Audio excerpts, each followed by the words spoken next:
Is the Chinese market profitable and welcoming for American businesses as ever? For Manuel Menendez, one American businessman who witnessed the whole process of China's reform and opening up, the answer is a definite yes. In the early 1980s, he was the president and CEO of Great Eastern Development, which completed the first China-U.S. equity joint venture for a major Fortune 100 company.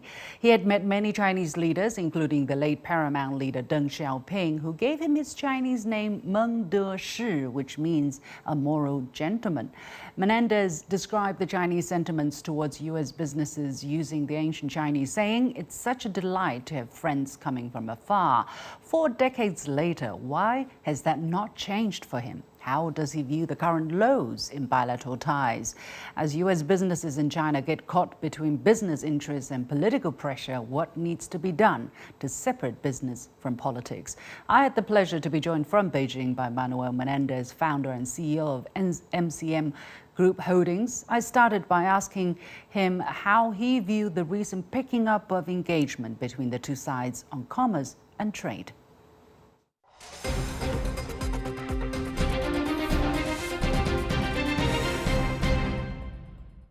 I think it's timely, it's important, and I think we have to keep it up. I think we have to keep the frequency of meetings and not have large gaps. I remember when President Biden and President Xi met in Bali, there was high expectations. I was so excited. But then there was a gap in terms of meetings between the U.S. and China. So I'm excited about the new momentum that is becoming more apparent in these recent days. And I think we need to continue that. More meetings, more discussion. There's difficult issues to address, and the only way to resolve them is keep meeting and keep talking and working through each of those issues one by one. From China's perspective, the United States right now is doing almost everything it can to keep that prospect as distant, as slowly as possible, on top of the restrictions that have already been placed on Chinese high-tech enterprises. The U.S. is planning, reportedly, to issue executive orders to restrict U.S. investments in critical sectors such as microchips in China. What implications will such policy have on U.S. businesses trying to operate and stay here in China? Yeah, and I think that's why I'm advocating a sense of urgency to really work out differences, especially as it relates to economic issues between the two countries. Because there's a lot of, unfortunately, misunderstanding between the intentions of both sides. And I think we just have to work through it. I don't know any other, it's just, if you're negotiating a business deal, I think you have to start off with the principle of mutual respect. And then really the hard part is getting to mutual understanding. And if you can get through being aligned to mutual understanding, you can have mutual benefit. And I think we have to do that with a sense of urgency right now. Yes, there are a lot of rules and regulations on both sides that need to be carefully examined and explained what the purpose is. So there's no misunderstanding. I think we're in a period of time where clarity is the most important, really understanding what both sides' intentions are, what both sides mean, so that there's not misjudgments, miscalculations, which I think is unfortunately the environment we're in right now, because there's just not enough contact at every level. Well, according to your understanding of China, and of course from your perspective as an American businessman, what is the biggest misunderstanding among the Chinese about American policies, and what is the biggest misunderstanding the other way around? If you can both raise an example to help people understand. Chinese side, I think Chinese generally feel that the rules and regulations that are being promulgated in the U.S. are anti-China, will want to block China's rise to become the #1 power. I think that's just a general feeling. I think the U.S. side is we have to protect our national interests, and we're doing so by creating these rules and policies. But I think that needs to be a line of what that really means. What I mean by that is, when you talk about semiconductors that go into automobiles and in iPhones or phones here in China. That's one level of semiconductors. There's another level which reaches national security concerns. And I've told my American friends, yeah, if there is something that is of our national security interest, yeah, we have to restrict that. But on the other side, I try to explain if China had a very, very high-tech device or products, they would not, China would not sell it to not just U.S., to the world if it was in their best national security interests.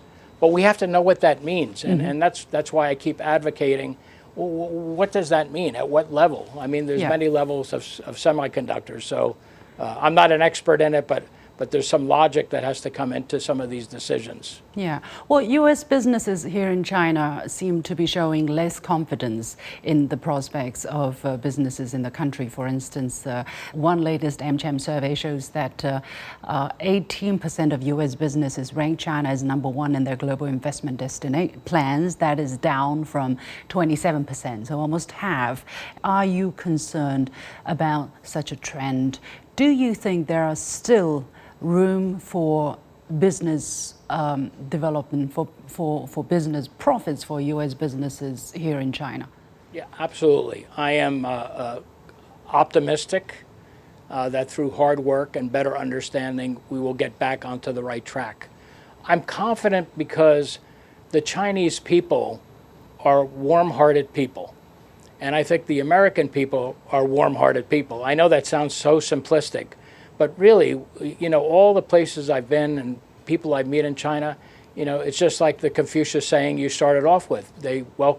China welcomes you, and you're friendly and welcome you. I mean, I think that is true, and the U.S. is the same. I think the U.S. is a warm-hearted people, but the only way we can solve our differences is more contact and more, and I can't advocate that enough, more contact and more dialogue. The market here is big. I mean, Tesla's, you know, selling 500,000 Teslas in the China market. Elon Musk was just here. Procter & Gamble, Apple. I think Apple's revenues here are 26 billion. I mean, our economies are intertwined, interconnected. Both countries have done well with each other. Exports is always a political football. You know, China, U.S. exports about 150 billion with trades and services. I think it's up around 200 billion. China exports to the U.S. about 700 billion, so there's a $500 billion difference. But I tell my friends in the U.S., that's not caused by China. It's people who order product in China because it's the best quality at the best price, and yet that is what wins in the world, and China has been able to do that. The trade imbalance is not caused by China. It's a reality of China being competitive and making a quality product that's exported to the U.S. Mm-hmm. And some of that's moved. I mean, with COVID, I think the big shift in supply chains, you know, has moved, and then there's this big debate about decoupling. Mm-hmm. I don't think will be decoupling between China and the U.S. I don't see that. I do see that there's some strategic areas, like these ones that you just mentioned earlier, that are of national security and national security interest. I think those areas will, yes, be blocked or not available, at least in the first generation of products. Mm-hmm. But everything else, I think the normal day-to-day business will continue. What do you think of the de-risking talk that has been touted these days, especially from Europeans? Do you think that makes sense? When you say de-risking, tell me what your understanding of that is. Well, my understanding is that they don't want to be over dependent on one source of imports, for instance, especially for certain strategic commodities or products. They want to make sure that in case there's a crisis or when the relationship becomes strained, they're not choked on the supply of critical materials. I think that's what they are talking about as de-risking. What do you think of that? there's an old saying, you don't want to put all your eggs in one basket. So I think that is, from a business perspective, you want to make sure that you have enough supply chain opportunities and sources so that if there's a hiccup in one area, you can turn on the faucet in another area and then still service your customers' needs. I think that's a wise business decision. But it doesn't mean that you're going to exit the world's second largest economy. There's just too much opportunity. I've seen it over the 4 decades in China, where companies have done very, very well here. And I think that there's still another 100 years of opportunity here in China as China keeps growing and the population becomes more and more successful. There is very much talk about securing the supply chain, diversifying the supply chain, basically along the same line when it comes to China. And they're talking about friendshoring, for instance. I'm sure you're familiar with that phrase. Yes. But on the other hand, since early days of capitalism, business or trade is something you cannot make up. It's like a very delicate young lady. I don't remember exactly from whom that sentence, that paragraph comes from. You can't force it to go somewhere or do certain things. It will decide according to economic laws. So, how do you look at this whole idea of friendshoring? I think you hit the nail on the head. Business decisions are made. Friendshoring or nearshoring are based on looking at the economic decisions. So you look at it, if I need to move, I have, let's say, 100% of my product is being made in China. The big aha in China is that in the beginning, China was the world's factory. But now, China still is making many things for the world, but it's also a world market. So there's been a paradigm shift where you can sell in China, do well in China, and also export. And I think when people look at the economic equation, do I need to friendshore or nearshore to other areas? They will look at it from a business perspective. Does that help me make sure, the main motivation, does it make sure that I can deliver products to my customers? Can I do it in a timely way? Mm-hmm. COVID, I think, changed the whole dynamic, saying, oh my goodness, things changed. Remember, the ports were overflow. You couldn't get anything out of a port. So I think it changed the thinking. And it used to be also just in time. I want to send things, my inventory just in time. And now companies have made a hard decision to actually have inventory in their countries. Right. So I think it's at the end of the day, I think it's an economic decision. I think it's also a political risk decision. People say, well, is this country or this area have tremendous political risks? And if you look at all the data that's out on the market, the amount of FDI that still comes into China, the amount of investment that still comes into China, as well as the U.S., indicates that people think this is a very safe and stable market. All right, we have to leave it there. Many thanks, and it is our shared hope that relations between the two sides stabilize.